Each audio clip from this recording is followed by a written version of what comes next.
Selamat datang di channel History One, channel yang akan terus membagikan cerita sejarah dan peninggalan sejarah kerajaan di Nusantara tempo dulu. Pembahasan kali ini adalah tentang kekuatan militer dan persenjataan Mojopahit. Dalam sejarah, Mojopahit tercatat sebagai salah satu kerajaan terbesar yang pernah ada di Nusantara. Kerajaan Mojopahit didirikan oleh Raden Wijaya pada sekitar abad ke-12 Masehi di Jawa Timur dan mencapai puncak keemasannya pada masa pemerintahan Hayam Wuruk dengan Mahapatihnya Gajah Mada pada tahun 1350 hingga tahun 1389. Dalam 700 tahun Mojopahit, buku Suatu Bunga Rampai terbitan tahun 1993, Sartono Kartodirjo menjelaskan, pada masa keemasannya Mojopahit mencapai wilayah Semenanjung Melayu dan Tumasik atau Singapura. Padahal berdasarkan riwayat dari Negara Kertagama, pada awalnya wilayah Mojopahit hanya merupakan desa kecil bernama Tarik, tempat yang kini menjadi kawasan kabupaten di Mojokerto. Ekspansi awalnya pun hanya mencapai wilayah-wilayah bekas kerajaan Singosari. Namun berkat kekuatan yang dibangun oleh Raja Hayam Wuruk dan Patih Gajah Mada, kerajaan Mojopahit meluas pengaruhnya. Kekuasaan Mojopahit tidak hanya dari segi keluasan wilayah, tapi juga pengaruh ajaran Hindu yang semakin besar pula. Dalam Negara Kertagama disebutkan kurang lebih 98 kerajaan yang bernaung di bawah kekuasaan Mojopahit. Pengaruh Mojopahit bahkan sampai ke negeri-negeri seberang Semenanjung Malaya, Singapura, dan Burma. Pada masa kejayaannya, Angkatan Laut Mojopahit dikisahkan begitu dikdaya sehingga kerajaan ini disebut sebagai Talasoprasi atau Kemahakerajaan Bahari. Penaklukan dan persekutuan dengan kekuatan militer adalah cara yang ditunjukkan untuk mengukuhkan kedaulatan dan melindungi rakyat setempat dan mendapatkan pengaruh politiknya dari kekuatan pesaingnya. Selain itu, mereka berasumsi bahwa Mojopahit menjalin hubungan intensif dengan Kekaisaran Cina yang kala itu menjadi kekuatan politik utama di Asia dengan pengaruh besar dalam bidang kemiliteran di wilayah Nusantara. Namun, mengutip karya Agus Arismunandar, Empu Prapanca dalam Negara Kertagama tidak menyebut Cina sebagai salah satu mitra setata atau negara sahabat Mojopahit. Kekuatan militer Mojopahit setidaknya tergambar dari cara pandang orang-orang Cina masa lalu terhadap Jawa, yaitu Mojopahit. Selain dinilai sebagai salah satu kerajaan tangguh karena tidak bisa ditaklukkan oleh pasukan kiriman Kubilai Khan, Mojopahit dianggap orang-orang Cina sebagai negeri pemilik prajurit yang tangguh dan patut disegani.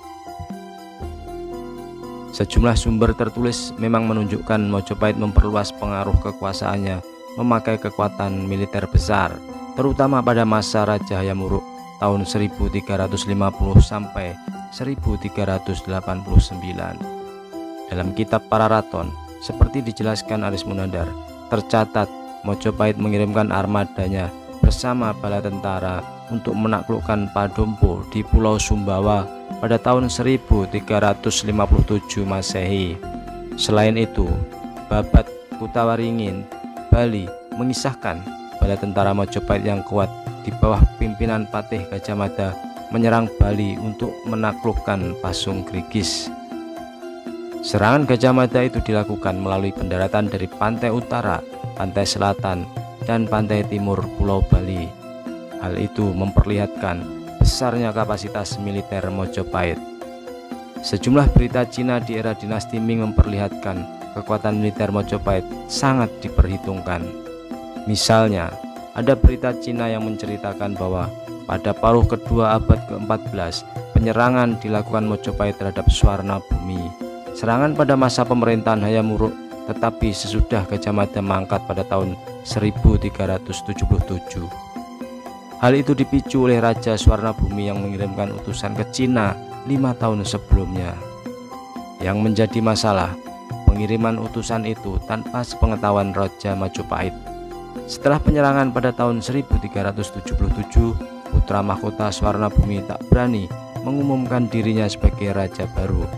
Sang putra mahkota lantas mengirim utusan yang intinya meminta bantuan dan persetujuan ke Kaisar Cina.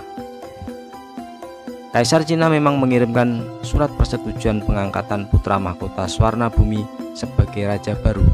Namun, kapal utusan Cina dihadang dan dihancurkan armada Mojopahit saat akan berlayar menuju Swarnabhumi. Menariknya, Kaisar Cina tidak melancarkan balasan meski tahu bahwa utusannya dibunuh oleh tentara Mojopahit. Baru pada awal abad ke-15, saat kekuatan Mojopahit mulai mengalami kemunduran, armada dari Cina yang dipimpin oleh Laksamana Cheng Ho menyambangi Mojopahit. Armada Cheng Ho yang besar tercatat 7 kali berlayar menuju negeri-negeri selatan dan 6 kali singgah di Pulau Jawa. Salah satu senjata tentara Mojopahit yang terkenal adalah cukbang. Cukbang pada awalnya dikenal sebagai warastra. Di Jawa, istilah cukbang juga dikenal sebagai bedil. Cukbang pertama kali diciptakan dari bahan perunggu dan kemudian mulai diproduksi dengan menggunakan besi pada awal abad ke-16. Ia memiliki panjang yang bervariasi, mulai 1 hingga 3 meter.